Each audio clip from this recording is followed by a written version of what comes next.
Pour sélectionner un objet dans Blender, on va utiliser le clic droit de la souris. Si je place mon curseur sur un des autres objets de ma scène par défaut, donc là on a un objet qui est le cube, on a un autre objet qui est la caméra, et un autre objet qui est la lampe par défaut. Si je place le curseur sur un de ces autres objets, et que je fais clic droit, je vais sélectionner cet objet. Si je vais sur la caméra et que je fais clic droit, je sélectionne la caméra. Pour sélectionner plusieurs éléments, je vais devoir laisser enfoncer la touche Shift et procéder de la même manière avec le clic droit. Donc je maintiens Shift, je fais clic droit sur un des éléments et je le rajoute à ma sélection. Encore une fois, si je fais la même chose avec la caméra, je la sélectionne elle aussi. Quand on sélectionne plusieurs objets dans la vue 3D, ce sera le dernier élément sélectionné qui sera actif et dont on pourra éditer les propriétés. Cette notion d'objet actif est représentée par la couleur. Vous voyez que ici, j'ai la caméra qui est active et le orangé de sa sélection est légèrement plus clair que le orangé des autres objets qui ont été sélectionnés.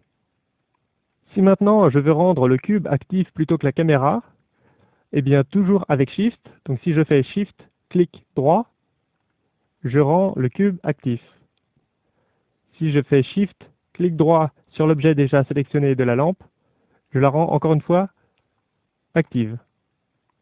Pour désélectionner les objets un à un, il faut d'abord qu'ils soient actifs. Donc si je clique sur le cube que je veux désélectionner, donc toujours avec Shift, Shift, clic droit, je viens de le rendre actif. Si je refais exactement la même manipulation avec le même objet, Shift, clic droit, je vais le désélectionner. Pour tout sélectionner ou tout désélectionner, je vais utiliser la touche A, comme All. Je viens de tout désélectionner avec A, et si je veux faire l'inverse, je refais A, et je sélectionne tout. Pour inverser la sélection, on va utiliser la touche CTRL-I. Mais pour cela, on va d'abord sélectionner un seul des trois éléments, donc clic droit simple sur le cube par exemple.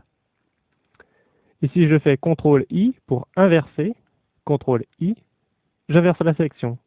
Ce qui était sélectionné devient sélectionné et inversement. Si je fais encore une fois la même opération, CTRL-I, je retrouve la sélection de mon cube. On trouve deux modes de sélection avancés. Le premier, c'est le mode de sélection de type boîte, accessible avec la touche B comme box. Si j'appuie une fois sur B, le curseur se change et grâce à lui, je vais pouvoir dessiner un rectangle de sélection. Donc, pour faire ce rectangle, on va laisser enfoncer le clic gauche, je déplace ma souris pour dessiner un rectangle, et quand je vais relâcher ce clic gauche, tout ce qui sera dans le rectangle sera sélectionné. Et maintenant, si avec cette même touche B, je veux faire l'inverse, c'est-à-dire désélectionner, donc je retourne dans le mode de sélection de type boîte avec la touche B, et à la place d'utiliser le clic gauche pour dessiner le rectangle, je vais utiliser le clic milieu en le gardant enfoncé, encore une fois, et quand je relâche, ce qui était dans le rectangle de sélection sera désélectionné. Il y a un autre mode de sélection avancé, le mode circulaire, accessible avec la touche C. Si j'appuie sur la touche C, le curseur change et ça me permet de dessiner une sélection.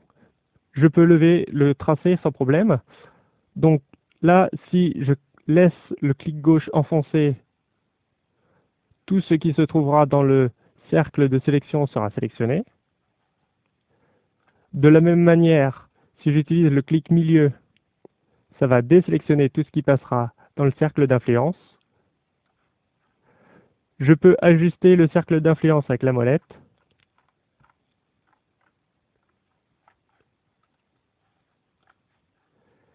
Et quand la sélection me va, pour en sortir, je peux faire échappe ou entrée, ou clic droit.